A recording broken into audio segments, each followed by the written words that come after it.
நண்பர்களே, அக்குரணை இங்கே கண்டி மாவட்டத்தில் மிக முக்கியமான ஒரு நகர பகுதி. இங்கே மழை காலங்களில் வெள்ளம். இது இங்க மட்டுமில்ல, உலகளாவிய ரீதியில் இருக்கின்ற முஸ்லிம் மக்களுக்கு தெரிந்த ஒரு விஷயம். அக்குரணை வாசிகளுக்கு மட்டுமல்ல, அனைவருக்கும் தெரிந்த ஒரு விடயம்.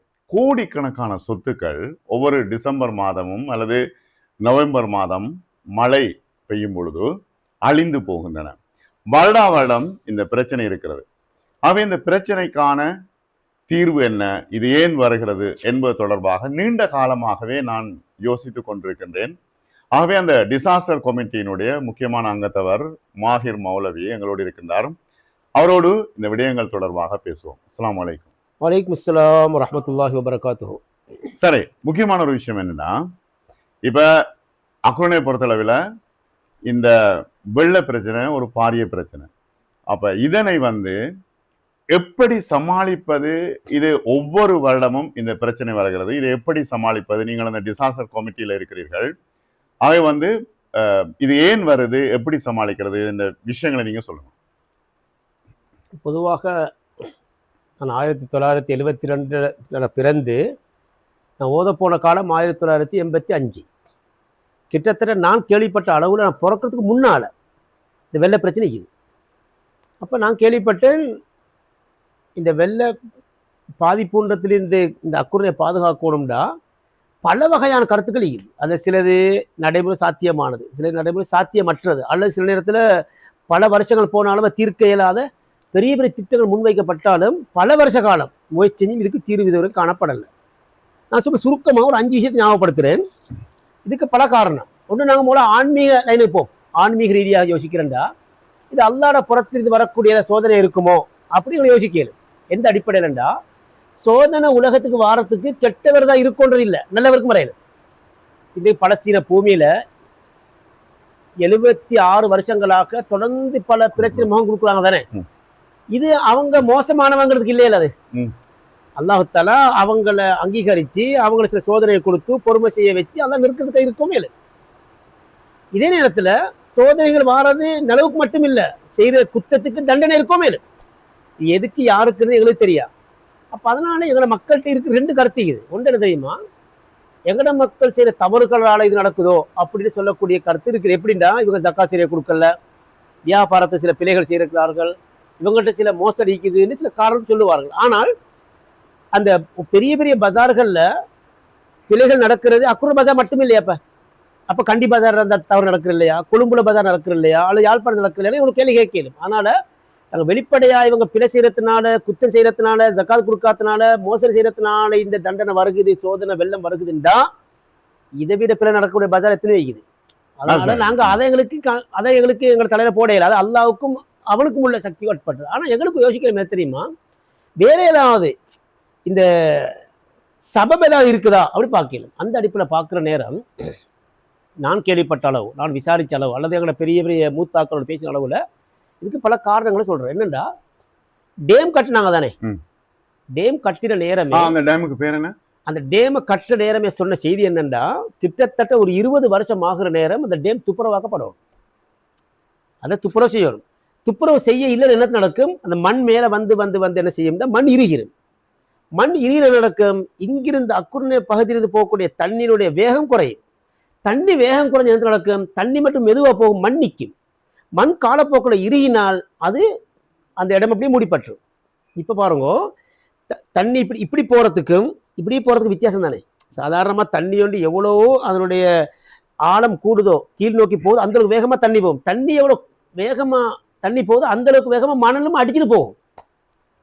இப்போ ஏற்கனவே இந்த பழைய மக்கள், மூத்த மக்கள் சொல்றாங்க இல்லையா, அந்த டேமை துப்புரவாக்குன்ற செய்தி நடக்கல. நான் இதுவரை கேள்விப்பட்டேன். என்ன பிரச்சனை, 98 வரைக்கும் நான் அக்குறையில இருந்திருக்கிறேன். ஆனா இவ்வளவு பெரிய அழிவை நான் பார்க்கல, எந்த சந்தர்ப்பத்திலையும் பார்க்கல. வெள்ளம் வரும், ஆனா ஆறு நல்ல சுத்தமா இருக்கும், எல்லாம் நல்லா பாவிக்கப்படும். ஆனா ஒரு குற்றச்சாட்டு வருது, இந்த கட்டிடங்களை கட்டின காரணத்தினாலதான் இந்த பிரச்சனை வருதுன்னு சொல்லப்படுது. அதான் சொல்லப்படுது. 2 சொல்ல பார்த்து எப்ப நான் முதலாவது இந்த டேம் விஷயத்துக்கு வந்து எதுக்குன்னு அது ஒரு பழைய செய்தி இருக்கிறதுனால இது நான் கேள்விப்பட்டது. அந்த டேம் துப்புரவாக்கப்பட்டிருந்தால் 150% தண்ணி வேகமா போற போய்த்தான் நிற்கும். அதுக்கு யார் காரணம்? அதை சொல்ல, அது இப்ப அரசாங்கம் தான் அந்த வேலை செய்யும். நான் கேள்விப்பட்ட கிட்டத்தில் லாஸ்டா 2023 அல்லது 22 டிசம்பர்ல வந்த வெள்ளத்துல கிட்ட 200 கோடிக்கு மேலே எங்களோட கணக்கு கிட்டத்தட்ட 200 கோடி அழிவு. அழிவு. ஓ, அப்ப 200 கோடி, சில பேர் 100 கோடி, சில அது கூட சொல்ல குறைச்சி சொல்லேன். ஆனால் இத்தனை கோடி போறதுக்கு காரணத்துல ஒன்று என்ன தெரியுமா? நீ சொல்ற மாதிரி அந்த தண்ணி போறதுக்கு இடம் இல்லை. இதுலதான் இப்ப மோலா சொல்ற தண்ணி போறதுக்கு இடம் இல்லை இடத்துல 2 விஷயத்துல பேச போறேன். ஒன்று, டேம் அங்க நிறைஞ்சது, நிறையாம அது துப்புரவாக்கப்பட்டு தண்ணி போற ஸ்பீட்ல போயிருந்தா எங்களை மண் நின்று இருக்காதுன்ற ஒரு செய்தி ஏற்க சொல்லியாச்சு அந்த செய்தியை. அப்ப அரசாங்கம் செய்ய வேண்டிய வேலையில பெரிய ஒரு பகுதி அரசாங்கம் செய்யல. இன்றைக்கு அந்த வேலையை துப்புரவாக்கணும் 300 கோடி தேவையாம். 300 கோடி சரிதானே. இப்ப வருஷத்துக்கு 200 கோடி உங்களுக்கு அழிவு ஏற்படுதுன்னா ஏன் 300 கோடி உங்களுக்கு ஸ்பெண்ட் பண்ண முடியாது? இப்ப அதை அரசாங்கம் அந்த நேரத்தை சொன்ன செய்தி நான் கேள்விப்பட்டது. எங்கள்கிட்ட இப்ப துப்புரவாக்க பணம் இல்லை, அதனால எங்களால் செய்யல. இது பெரிய பெரிய திட்டம். சரி, இது ஒரு செய்தி. இது அரசாங்க தரப்பால வந்த ஒரு பிள்ளை தானே. சரியா பார்த்தா இது பிள்ளை தான் சொல்லணும். ஏன்னா தண்ணி போக வேண்டியது போக விடாம டேமை கட்டி போட்டுட்டு துப்புரவாக்க வேண்டியது துப்புரவாக்காம இருந்து மண் நிறைஞ்சால் அது குற்றம் எங்களை போடையிலதே. அது உண்டு. 2வது குற்றம் என்ன தெரியுமா சொல்றேன்னா, அக்குர்ண மக்கள் ஆத்துக்குள்ளுக்கு பிடிச்சி கட்டிடங்களை கட்டினத்தினால அந்த தண்ணி போற வேகம் குறைஞ்சதுன்னு. அதுதான் மெயினா பேசப்படுற ஒரு விஷயம். ஆனா என்ன நடந்ததுன்னா, இதை தெரியுமா, கடலுக்கு முன்னால போய் கடலை மறைச்ச கதை இது. எப்படின்னு பாருங்க, கடைகளை கட்டினது ஆத்துக்குள்ளுக்கு தூணை இறக்கிறது 120% என்று குத்தமா இருந்தா அந்த 120 அந்த 20% தான் நான் பேசி பெருசுபடுத்திடும். ஆனா அரசாங்கம் டேம கட்டி மண்ணை நிறைச்சி அது துப்புரவாக்கம் இருந்த அந்த 50% மறைச்சிட்டோம். என்ன காரணம்? அது அரசாங்கம் சேர்ந்து வேலை செய்து இப்ப மக்களோட மக்களாக மக்கள் மாத்திரம் சொல்ற கடை கட்டினத்தினால ஆத்துக்குள்ளுக்கு நீங்க பில்டிங் கட்டினத்தினாலதான் அந்த தண்ணி போகாம இருந்ததுனாலதான் இந்த வெள்ளம் பிடிச்சது என்று நாங்களே எங்களுக்கு குத்தம் சொல்லி கொள்கிறோம். ஆனா இன்னொரு விஷயம், இப்ப 300 கோடி தேவைப்படுது, நீங்க 200 கோடி ஒவ்வொரு வருஷமும் இழக்கிறீங்க. அப்ப ஒரு 100 கோடிய அரசாங்கத்திட்ட வாங்கி இந்த 200ஐயும் சேர்த்து சரி பண்ணி விட்டா அதுக்கு பிறகு பிரச்சனை. அதான் இப்ப சொல்ல போறது தெரியுமா, இப்ப கடலை போய் எப்படி நான் மறைக்கிறேன்டா, எங்கட கண்ணுக்கு முன்னால விரல வச்சா கடல் மறையும், அவ்வளவுதான். அதான் சின்ன ஒரு விஷயம் பெருசு மறைக்குது. அதை போல எங்கட கடைக்காராக்கள் அல்லது எங்கட கடை உரிமையாளர்கள் ஆத்துக்குழு கட்டின செய்தி உண்மையில பிழையா இருக்க 120% இருந்தா அந்த 20% பேசி பேசி பெருப்பிச்சு நாங்க என்ன செஞ்சிடும் தெரியுமா, அரசாங்கம் செஞ்ச அந்த 50% பெரிய பிழைக்குது அதை மறைச்சிட்டோம். அதனால இப்ப அரசாங்கம் சத்தம் இல்லாம இருக்குது. இப்ப நாங்க எல்லாரும் சேர்ந்து யாருக்கு பேசுறோம், கடைக்காராக்கள் கட்டின அது பிழையில சொல்லல, 120% அது பிழையா இருந்தா அது திருத்தத்தான் வேணும். சரி, ஆனா அது கட்டுற நேரத்துல யார் அதை அனுமதி கொடுத்தது? அதுல இப்ப அடுத்த செய்தி வரப்போறேன். இந்த கட்டுமானங்களை கட்டுற விஷயத்துல நீங்க சும்மா பாருங்க, அதே அரசாங்கம் அனுமதி கொடுத்து, அரசாங்கம் அனுமதி கொடுக்காம ஒரு கட்டை எழுப்பேலும் மாத்து கொடுக்கும், தூளை போடையிலுமா? அப்ப அப்படி பார்த்தால் 50% டேம்ல போயிட்டது. இந்த கட்டிடங்கள் கட்டத்துல பிழையான முறை நடந்து கொண்டு அதுல 20%, 70% அரசாங்க பிழை ஆயிடும். அடுத்து 30% பிழை. இப்ப அடுத்த விஷயம் பாருங்க. இப்ப இத நான் விளங்கின அளவுல சில பேர் கருத்து என்ன தெரியுமா, உங்களுக்கு தெரியும், இந்த தாய்ப்பள்ளி தோடுல பாலத்தை பாருங்க. இது 1970 கட்டப்பட்ட பாலம் கேள்விப்பட்டேன். அந்த நேரத்தில் கட்டப்பட்ட அந்த பாலத்தினுடைய அகலம் 20 அடிக்குள்ளு தான் நிற்குது. அப்ப நாங்க இதுல விளங்கியலும் 20 அடிக்குள்ளுக்குத்தான் ஆறு இந்த அர்த்தம். இப்ப 20 அடி இல்ல 30 அடிக்கு ஆறுகள் பெருப்பிக்கப்பட்டிருக்குது. இப்ப நாங்க மக்கள் இப்ப ஆழப்படுத்தி பிரயோசனம் கட்டாயம் ஆழத்தை கூட்டணும், தண்ணியை போக வைக்கணும். இது 2 தான் மிக பிரதானம். இப்ப அடுத்த விஷயத்துக்கு வருவோம். இப்ப இதுல பெரிய மக்கள் சொல்ற பல மூத்தாக்கள் சொல்ற கருத்து என்ன தெரியுமா, மக்கள் ஆத்த பிடிக்கல, ஆறு மக்களை காணியை பிடிக்குதுன்னு சொல்ற அளவுக்கு வந்திக்குது. ஏண்டா 20 அடி அகலத்துல தானே பாலம் மீந்திக்குது. 1970 தாய்ப்பள்ளி பாலத்து 70 அகலம் 20 ஈந்தால் 20 சரியா 20 கூட தான் எடுத்தீங்க மேடம். அப்படி பார்த்தா அதை விட குறைவாக ஆழம் மீந்திக்கணும். பிரச்சனை வரல, அந்த பிரச்சனை வரல. அப்ப இது என்னத்து பிரச்சனை என்றால், இப்ப மக்கள் தேவைகள் கூடிட்டது. அடுத்து ஆத்தை நோக்கி வரக்கூடிய தண்ணீருடைய வேகம் கூடிட்டது. ஏன்னா ஒரு காலம் மீது நான் கேள்விப்பட்டேன், மூத்த மனிதர்கள் அவங்க தோட்டங்கள்ல கான்களை வெட்டி வச்சுப்போம். அப்ப வார தண்ணி எல்லாம் அதுக்குள்ள கூடிது. அப்ப தண்ணி ஆத்துக்கு வார வேகம் குறையும். இப்ப என்ன நடந்தது, எல்லா வீடுகளும் கோரி வீடாயிட்டுது, தோட்டங்கள் இல்ல, தண்ணி வடிஞ்சு வார வேகம் கூட, ரோட்டுக்கு வந்து காணுக்கு வந்து ஆத்துல போய் சேர்ந்துடும். அப்ப 10 நிமிஷத்துல வந்து சேர வேண்டிய தண்ணி நிமிஷ கணக்குல ஆத்துக்கு சேர்ந்துடும். வார தண்ணி என்ன செய்யல, உடனே வெளியே போய்க்கல. காரணம் என்ன, கட்டிடங்கள் கூட. அப்படியே தண்ணி போனாலும் அங்க டேமை தாண்டி போயலாம். அங்கிருந்து மண் நிறைஞ்சி வருகுது, இங்க ஆழம் குறையுது, தண்ணி வர அளவு அதே அளவுதான், முந்தி வரக்கூடிய தண்ணி தான் தண்ணி. ஆனா இப்ப ஆழம் குறைஞ்சது, அகலமா இருந்தாலும் ஆழம் போதா. இப்ப ஆழத்தை கூட்டணும், அகலத்தை கூட்டணும், டேம திறக்கணும். இந்த 3 விஷயம் நடக்காத வரையிலுக்கு தீர்வு வராதுன்னு நான் நினைக்கிறேன். சரி, இப்ப இப்படி வருஷம் இந்த பிரச்சனை வார நேரம் நீங்கள், எனக்கு தெரியும், நீங்க வந்து பணம் சேர்க்கிறீங்க, கொடுக்குறீங்க, பணம் சேர்க்கிறீங்க, கொடுக்குறீங்க. இது எங்க எது வரைக்கும் போற பிரச்சனை ஒன்று இருக்கு. கட்டாயம் இப்படி சொல்ற மாதிரி இதுக்கு நிரந்தர தீர்வு காணாத வரையிலுக்கு முடிவு வராது. நிரந்தர தீர்வு காண்றா இதுக்கு 2 விஷயத்தை தான் பிரதானமா பேசுறோம். ஒன்று என்ன தெரியுமா, அந்த டேம் அள்ளப்படணும், இது முக்கியம். 2வது சொல்றது தெரியுமா, அனுமதி இல்லாம பிழையான முறை கட்டப்பட கட்டிடங்கள் இருக்குது, அது இடிக்கப்படணும். இந்த 2 தான் பிரதானம். இந்த 2 நடக்குமா? இது 2 நடக்குமான்னு பார்த்தால் இது நடைமுறை சாத்தியப்படாது போல எனக்கு விளங்குது. காரணம் தெரியுமா, அரசாங்கம் ஒரு பக்கத்தால எங்களுக்கு இவ்வளவு பெரிய அமௌண்ட் செலவை காசு இல்லைன்னு அரசாங்கம் ஒதுங்கினா அது விஷயம் நடக்காது.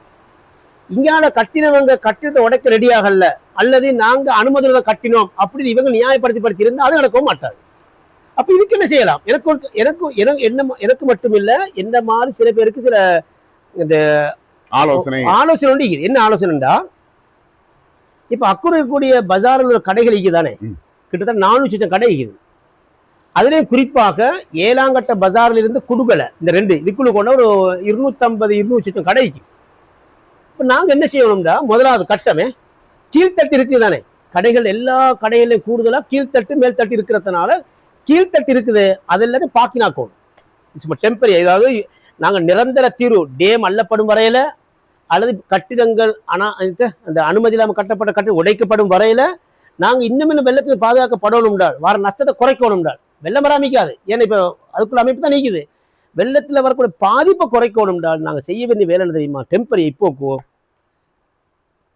கடைகள்ல கீழ்த்தட்டெல்லாம் பாக்கினாக மாறணும். மாறினா சரியாயிடுமா? மாறி கடையெல்லாம் மேல்தட்டுக்கு போகும். இப்ப என்ன நடக்கும், அதுக்கு ஒரு பாலத்தை உதாரணம் 10 கடை வச்சுக்கொள்ளுங்களேன், 10 கடைக்கு ஒரு பாலம் வரும். இங்கால ஏறுவாரு, சாமங்களை வாங்குவாரு, அதில் இறங்குவாரு. இதே போல அஸ்னா மார்க்கெட்ட மாதிரி நீங்க ஐடியா சொன்னீங்க, அப்படி ஒரு மஷூரா. சரி, இப்படிதான் செய்யறேன்டால் ஒவ்வொரு கடைக்கும் ஒரு 5-5 லட்சம் செலவு போகும் கிட்டத்தட்ட. அது 10 லட்சம் செலவு போகும் வச்சுக்கோம். எங்களுக்கு நீங்க இப்ப ஏற்கனவே சொன்னதை போல 100 கோடி 200 கோடி செலவழிக்கிற அந்த நஷ்டத்தை கொடுத்து இருக்கிற இடத்துல ஒவ்வொருத்தரும் ஒரு 10 லட்சத்தை செலவழிச்சு இந்த மஷூராவுக்கு எல்லாரும் ஒத்து வருவாங்கண்டா, இது லேசா முடிக்கல. அப்ப இதுல ஒரு செய்தி என்றால், எங்கடாக்கள பல கருத்துக்கள் தானே, இது சாத்தியப்படுமா, இது நடைமுறை சாத்தியப்படுமா, கடைக்கு ஏறி வருவாங்களா இல்லையே, அதுக்கு ஒரு ப்ராப்பர் இன்ஜினியரை கொண்டு வந்து கேட்கறதானே. அதுக்கு ஒரு கருத்து சொல்றாங்க. அப்படின்னா இதை நாங்க இங்க ரத்னபுரம் கேள்விப்பட்டோம். ரத்னபுரம் இப்படியான பிரச்சனை வந்து சில ஏரியாக்கள்ல கீழே பாக்கினாக்கி மேல கடையாக்கிறதுக்கு அந்த பிரச்சனை முடிஞ்சது. நான் போகல, பார்த்தவங்க சொன்ன கருத்து. சரி, நாங்க இப்படி வைப்போமே, இப்ப நாங்க சும்மா யோசிப்போமே, இப்படி நடக்கவே இல்லை இது வரைக்கும். நாங்க நடத்தின நஷ்டம் என்ன பாருங்க. இதுல இப்ப ஒவ்வொரு வருஷம் இவ்வளவு நஷ்டம் கொடுக்குறோம். எங்க அக்குள்ள பஜாரப்புறத்துல 3 பிரச்சனை மெயினா வர வர பெருசா. ஒன்று ரோட் அகலம் போதா, 2வது பாக்கின் இல்லாத பிரச்சனை, அடுத்த வெள்ளம் வர பிரச்சனை. இப்ப நான் சொல்ற மாதிரி அல்லது இந்த கருத்துக்குட்பட்டவங்கிற கருத்துப்படி யோசிச்சால் பாக்கின்னு வந்துடும், ரோடு அகலமாகிறது, வெள்ளம் நின்று. ஏன்னு சொல்லுங்க, 10 அடி தண்ணி வந்ததுக்கு பின்னாலதானே ஆபத்து வரப்போகுது. இப்ப 2 அடி வந்தான தண்ணி வந்துடும் முழுக்கும். வெள்ளம் வர காலத்துல இது கீழே பாக்கினா இருந்தா வாகனம் எல்லாம் அவரவர் வீட்டுக்கு எடுத்துட்டு போயிடலும், வெள்ளம் தெரிஞ்சதுக்கு போறோம், கடையை துறக்க. நீங்க இதை வந்து குற்றச்சாட்டை அரசாங்கத்தின் மீது வைக்கிறீர்களா அல்லது கடைக்காரர்கள் மீது வைக்கிறீர்கள்? இது இப்ப நான் இந்த இடத்துல எப்படி இருந்தால், நாங்க யாரையும் குற்றவாளியாக இவற்றை பேசுறதை விடவும் ஏதோ இதுக்கு ஒரு தீர்வு தேவையே, இதை தீர்வு பொதுவாக வைக்கிறோம். ஏன்னா இப்ப நான் குற்றம் சாட்டித்தானே எங்களுக்கு பிரச்சனைகள் முடியுதில்லை. நான் குற்றம் சாட்டுறோன்றதை விடவும் இதுக்கு நல்ல ஒரு ஆலோசனை எடுத்துக்கொண்டாங்கண்டா இது கொஞ்சம் பிரயோசமாக்கி நினைக்கிறேன். இதுக்கு இதை விட மாத்து மசூரா ஏதாவது இருந்தா அதுவும் நல்லா. இன்னும் சில பேர் சொல்ற மசூரா எப்படின்னா, ஆத்துக்குழு பாலம் போடுவோம்னு சொல்றேன். இதெல்லாம் நடைமுறை சாத்தியப்படுமான்னு யோசிச்சோம். ஆனா இப்ப நான் சொல்ற மாதிரி 10 லட்சம் ஒரு 5 லட்சத்தை செலவழிச்சு எல்லா கடைக்காரர்களும் ஒத்து அழகாக ஒரு பாலம் மாறு எடுத்து ஒரு பக்கத்தால ஏறி ஒரு பக்கத்தை அப்படியே போய் சாமான கீழே இறங்குறாங்கன்னு வந்தால் ஒரே நேரத்தில் 20 கடையில் பிரச்சனை முடியும். ஏரியா பிரிக்கிற இதுக்கு நாங்க ஒரு திட்டம் போட்டு இதுக்கு ஒரு பிளேம் பண்ணி நீங்க இன்ஜினியர் சந்திச்சு ஏற்கலும். ஆனா முதலாவது இப்படி செஞ்ச நல்ல கருத்துக்கு வந்தாத்துல செய்யலும். அப்படி இல்லைண்டா, நான் கேள்விப்பட்டிருக்கிற சின்ன காலத்துல இந்த குரங்கு வீடு கட்டின கதை உண்டு. அது ஒரு நாள் கட்டி முடிக்கிறதும் இல்லை, அதுக்கு ஒரு வீடு கிடைக்க போறதும் இல்லை. அதை மாதிரி இப்ப நாங்க 1980 பேசி 2025 இருக்கிறோம். இன்னும் 25 வருஷம் நாங்க பேசினாலும் இப்படியான ஒரு தீர்வுக்கு வரலண்டா முடிவு வரப்போ வரல. அதனால இப்போ உங்களோட கருத்தை சொல்லுங்க.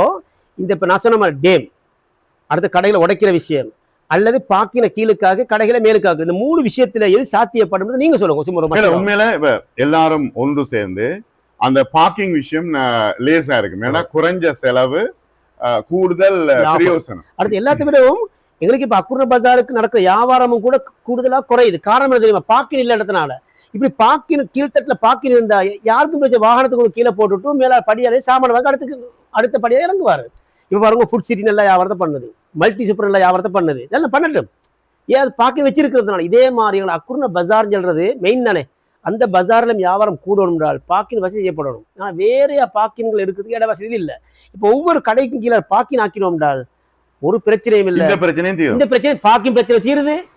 அந்த டைம்ல பாருங்க வாகனங்கள் அழகா போகும். இப்ப பெரிய A9 ரோட் தானே கடை பஸ், யாழ்ப்பாண பஸ் போகுது, பெரிய பெரிய பஸ் அந்த ரோட்ல போறதுனால எங்களுக்கு அதுவும் நெரிசல் தான். ஆனா எல்லாத்துக்கும் தீர்வாக இப்படி பார்க்கிங் வசதி வந்தா ரோட்ல எந்த வாகனம் நிற்காது, திரிவிலும் இருக்காது, திரிவிலும் இருக்காது, பைக் நிப்பாட்ட மாட்டோம், வாகனங்கள் நிப்பாட்ட மாட்டோம், எல்லாம் பார்க்கிங் போயிருமே, ரோட் ஃபுல் ஃப்ரீ ஆயிரும். மிக நன்றி மௌலானா. உண்மையில இந்த வருடமும் மழை வரப்போகிறது. இந்த வருடமும் இப்ப பெஞ்சு கொண்டு இப்ப பெய்யுது, இந்த பாருங்க சத்தம் கேக்குது. இப்போ இந்த வருடமும் மழை வரப்போகிறது, இந்த வருடமும் வெள்ளம் வரப்போகிறது. மீண்டும் மீண்டும் நாங்கள் இதைத்தான் பேசிக் கொண்டிருக்க போகின்றோமா என்கின்ற கேள்வி எழுகிறது. மிக முக்கியமான பல ஆலோசனைகள், மிக பிரயோசனமான பல ஆலோசனைகளை நீங்கள் தந்தீர்கள். பொறுத்திருந்து பார்ப்போம், மக்கள் எவ்வாறு விளங்கிக் கொள்கின்றார்கள் என்பதை பொறுத்திருந்து பார்ப்போம். ஏதாவது ஒரு தீர்வு வர வேண்டும் என்றே நாங்கள் விரும்புகின்றோம். மிக நன்றி. மற்றும் ஒரு சந்திப்பிலே நாம் சந்திப்போம். அஸ்ஸலாமு அலைக்கும் வரஹ்மத்துல்லாஹி வபரகாத்துஹு. வலைக்கும் அஸ்ஸலாம் வரஹ்மத்துல்லாஹி வபரகாத்துஹு. இன்ஷா அல்லாஹ் அடுத்த நேரம் சந்திக்கிற நேரம் இன்ஷா அக்குர்ண வெள்ள பிரச்சனை முடிஞ்சதுன்னு சொல்ற அளவுக்கு வரணும். இன்ஷா அல்லாஹ். அல்லாஹ் பரக்கத் செய்யும். அல்லாஹ் பரக்கத்